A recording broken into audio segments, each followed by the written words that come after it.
આવતીકાલે યાત્રાધામ અંબાજી ખાતે જગતગુરુ શંકરાચાર્યના સાનિધ્યમાં 108 કુંડી મહાયજ્ઞનો પ્રારંભ થશે।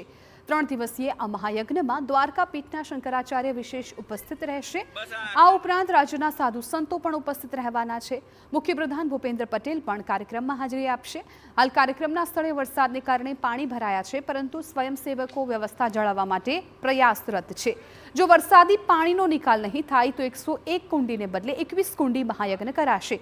મહાયજ્ઞના આયોજક મહામંડલેશ્વર ઘેવરદાસજી મહારાજે કહ્યું કે આદિવાસી વિસ્તારમાં વટાળ પ્રવૃત્તિ અટકાવવાના હેતુથી આ યજ્ઞનું આયોજન કરાયું છે।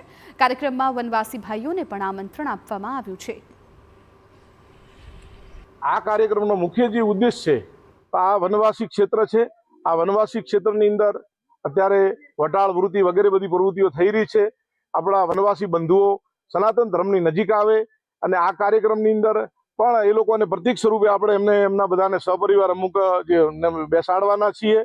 એ લોકો આની નજીક આવે અને વટાળ વૃત્તિ છે એના ઉપર લગામ લાગે, એ ઉદ્દેશ સાથે સાથે ગૌ માતા રાષ્ટ્રમાતા જાહેર થાય